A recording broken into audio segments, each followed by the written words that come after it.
अस्सलाम वालेकुम दोस्तों, मैं प्रोफेसर ज़मीर और इस ट्यूटोरियल में हम बात करेंगे HTML फार्म पर। दोस्तों फार्म बहुत ही इंपॉर्टेंट होते हैं HTML में। आपने अक्सर देखा होगा वेबसाइट पर कि जब आप उनकी वेबसाइट पर जाते हैं तो अगर आप रजिस्टर होना चाहते हैं तो उनका एक फार्म ओपन हो जाता है। तो आप उस पर अपनी इन्फॉर्मेशन देते हैं, जैसे आपका नेम हो गया, पासवर्ड हो गया, ईमेल हो गया और बहुत ज़्यादा और भी इन्फॉर्मेशन जिस तरह होती है। तो उस सिलसिले में हम फार्म यूज़ करते हैं और वो जो आपकी इन्फॉर्मेशन होती है वो वेबसाइट का जो ओनर होता है उसके पास चली जाती है।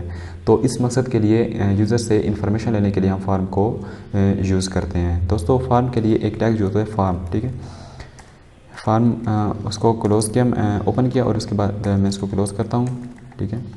और सबसे पहले इसके कुछ एट्रीब्यूट्स हैं दोस्तों फार्म, और उसके बाद आपने स्पेस देनी है और एक एट्रीब्यूट्स है एक्शन, ठीक है। एक्शन, ठीक है।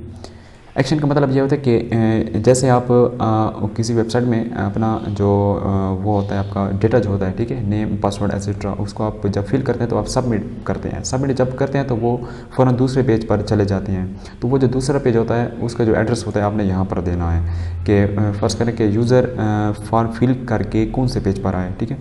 तो उस पेज का आपने यहाँ पर एड्रेस देना है, जैसे कि वेलकम पेज है, ठीक है। ठीक है, वेलकम पेज है, उसका नाम है .html है या PHP में है, HTML में, ठीक है। तो उसके बाद एक दूसरा एट्रीब्यूट है मेथड, ठीक है। मेथड दोस्तों PHP में हम यूज़ करते हैं, ठीक है। PHP के ज़रिए से अगर आप शायद आपको PHP के बारे में अगर नॉलेज है या तो नहीं है तो हम नेक्स्ट इंशाल्लाह हम ट्यूटोरियल बनाएंगे PHP पर। दोस्तों ये उसके लिए यूज़ होता है कि मेथड बेसिकली दो मेथड होते हैं, एक गेट मेथड होता है और दूसरा होता है पोस्ट मेथड, ठीक है। कि आप जब डेटा ले रहे हैं तो किस मेथड से डेटा लें, ठीक है। तो हम यहाँ पर पोस्ट ही मेथड यूज़ करते हैं, ठीक है, पोस्ट मेथड यूज़ करते हैं, ठीक है। तो इसके बाद एक ये दो एट्रीब्यूट्स हैं, ठीक है। उसके बाद आप बीच में आ जाएंगे और यहाँ पर एक टैग लिखेंगे इनपुट, ये एक टैग है, ठीक है, जो कि अनपेयर टैग है इनपुट, ठीक है। इसका एक एट्रीब्यूट है टाइप, ठीक है। टाइप एक एट्रीब्यूट है। टाइप का मतलब है कि इनपुट का मतलब यह है कि एक आप एक एरिया ले रहे हैं, लिखने के लिए एक एरिया ले रहे हैं, ठीक है, या एक ये जो होते हैं बटन होते हैं, ठीक है, उसके लिए आप एक टैग यूज़ करते हैं इनपुट, ठीक है। इनपुट टाइप का मतलब ये है कि आप उसको रिक्वेस्ट कर रहे हैं, ठीक है, कि आपकी जो टाइप है वो किस किस्म की हो, कि आप उसमें पासवर्ड यूज़ करना चाहते हैं या आप उसमें ईमेल यूज़ करना चाहते हैं या आप टेक्स्ट के लिए यूज़ करते हैं, तो इसके लिए हम टाइप यूज़ करते हैं। तो मैं यहाँ पर इसको कहूँगा कि टेक्स्ट के लिए मैं यूज़ करता हूँ, टाइप टेक्स्ट हो मेरी, ठीक है। और उसके बाद नेम जो है, ठीक है, नेम एक एट्रीब्यूट है। नेम PHP में आप इसके बारे में अच्छी तरह इसको पता चलेगा कि नेम हम क्यों यूज़ करते हैं। तो नेम हम यहाँ पर यूज़ करेंगे कि ये यूज़र नेम है, ठीक है, यूज़र नेम है, ठीक है। उसके बाद एक दूसरा एट्रीब्यूट हम यूज़ करते हैं कि प्लेस होल्डर, ठीक है, प्लेस होल्डर का मतलब यह है कि ऑलरेडी आपकी जो टाइप है, ठीक है। तो मैं यहाँ पर लिखता हूँ तो आपको फ़ौरन ब्राउज़र में आपको समझाऊंगा कि राइट नेम, ठीक है, राइट नेम मैंने इसको सेव किया और ब्राउज़र में जाता हूँ, ठीक है। तो दोस्तों आप देख सकते हैं कि ये जो राइट नेम है ना, ये यूज़र को इसके बारे में इंफॉर्मेशन मिलती है कि यहाँ पर मुझे क्या लिखना है, ठीक है। अगर आपने अक्सर देखा होगा वेबसाइट पर, तो मैंने यहाँ पर लिखा राइट नेम, ठीक है। तो ये यूज़र नेम और इस तरह ये हो गया। और यहाँ पर मैं लिखता हूँ इंटर यूज़र नेम और यहाँ पर मैं एक BR टैग यूज़ करता हूँ ताकि ये स्पेस आ जाए।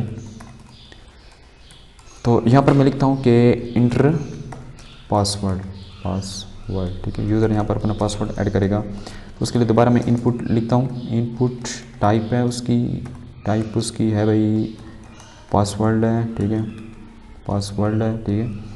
नेम उसका जो है वो हम पास लिख लेते हैं, ठीक है। उसके जो प्लेस होल्डर को छोड़ें, ठीक है। इसको यहाँ पर क्लोज़ कर रहा हूँ, ठीक है, सेव किया और ब्राउज़र में इसको रिफ़्रेश करता हूँ। तो आप देख सकते हैं कि ये इंटर यूज़र नेम तो इंटर पासवर्ड, तो ये देख सकते हैं कि ये पासवर्ड की जो वो होता है, ठीक है, उसमें आया पासवर्ड की शक्ल में आया, ठीक है, जो हिडन होता है, ठीक है। और यहाँ पर हिडन नहीं होगा, ठीक है। जिस तरह मैं अपना नेम लिखता हूँ, ठीक है, तो यहाँ पर मैं अपना पासवर्ड दे सकता हूँ, ठीक है।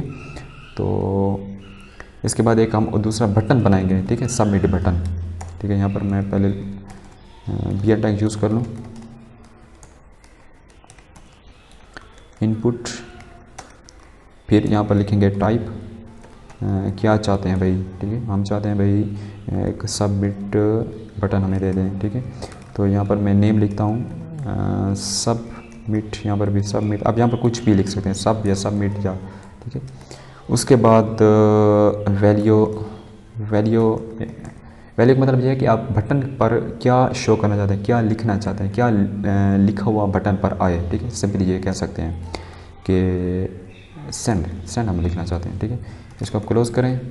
ठीक है, ब्राउज़र में जाएं, रिफ़्रेश करें, तो ये देखें सेंड है। ठीक है, ये देखें, ये दोस्तों ये जैसे आप यहाँ सेंड पर क्लिक करेंगे तो फ़ौरन ये दूसरे पेज में चला जाएगा। जैसे मैंने आपको बताया कि ये एक्शन पेज जो है welcome.html, क्योंकि welcome.html जो है वो हमारा कोई पेज भी नहीं है, हमने वैसे एग्जाम्पल के तौर पर लिखा, तो ये यही शो कर रहा है कि ये पेज जो है ये फाउंड नहीं हो रहा। ठीक है, अगर यहाँ पर आप लिखें कि कुछ भी नहीं लिखें, ठीक है, डिफ़ॉल्ट है, तो इसको रिफ्रेश करें या दोबारा करें, तो ये देखें ना दूसरे पेज पर नहीं गया। ठीक है, उसी पेज पर भी है। ठीक है, क्योंकि पेज रिफ़्रेश हुआ तो इसलिए ये, तो यहाँ पर आप वही पेज का नाम लिखेंगे जहाँ पर आप यूज़र को भेजना चाहते हैं रजिस्ट्रेशन के बाद। ठीक है, तो यहाँ पर आप वो लिख सकते हैं। तो ये था फॉर्म पर। और नेक्स्ट जो इसके दूसरे हैं, रेडियो बटन हो गया, चेक बॉक्स हो गया, ठीक है, टेक्स्ट एरिया हो गया। ठीक है, जितने भी रहते हैं, ठीक है, तो उनको हम इंशाल्लाह क्लियर करेंगे नेक्स्ट वीडियो में। Thanks to